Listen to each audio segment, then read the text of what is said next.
flickering screens. The iPhone's rubber rings left moist, red indentations around my eyes. I wondered at the strangeness of the world I found myself in, now back in the lab. Buildings in Silicon Valley used to have carpeted walls and cheap space-age desks with fake wood grain, a faint smell of aluminum and dirty water.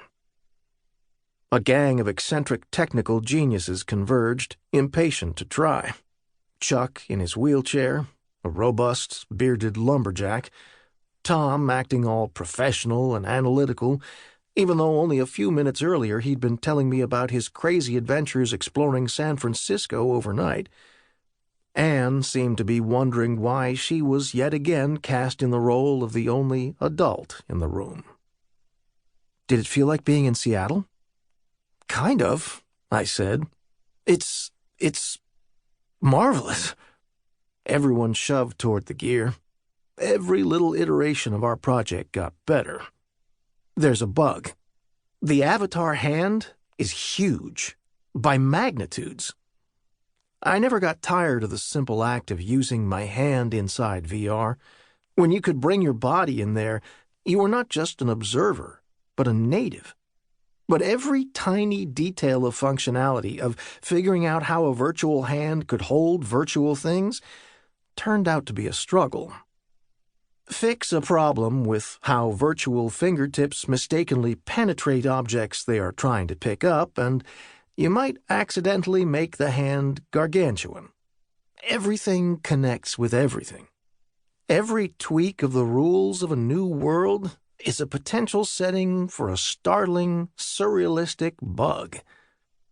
Bugs were the dreams within virtual reality. They transformed you. A moment with a giant hand changed not only how virtual reality felt to me, but how physical reality felt. My friends in the room now looked like pulsing beings, translucent. Their transparent eyes were filled with meaning. This was not hallucination, but improved perception. Physicality revealed in fresh light. Introduction. What is it?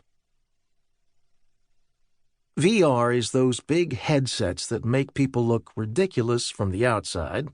Those who wear them radiate startled delight at what they're experiencing from the inside. It's one of the dominant cliches of science fiction. It's where war veterans overcome PTSD. The very thought of VR is the fuel for millions of late-night reveries about consciousness and reality. It's one of the only ways, for the moment, to raise billions of dollars fleetly in Silicon Valley without necessarily promising to spy on everybody. VR is one of the scientific, philosophical, and technological frontiers of our era. It is a means for creating comprehensive illusions that you're in a different place, perhaps a fantastical alien environment, perhaps with a body that is far from human. And yet, it's also the farthest-reaching apparatus for researching what a human being is in the terms of cognition and perception. Never has a medium been so potent for beauty and so vulnerable to creepiness. Virtual reality will test us. It will amplify our character more than other media ever have. Virtual reality is all these things and more. My friends and I founded the first VR startup, VPL Research, Inc., in 1984.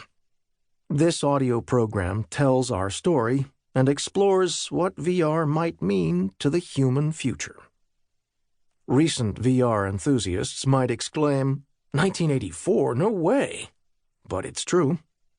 You might have heard that VR failed for decades, but that was true only for the attempts to bring out a low-cost, blockbuster, popular entertainment version. Just about every vehicle you've occupied in the last 2 decades, whether it rolls, floats, or flies, was prototyped in VR. VR.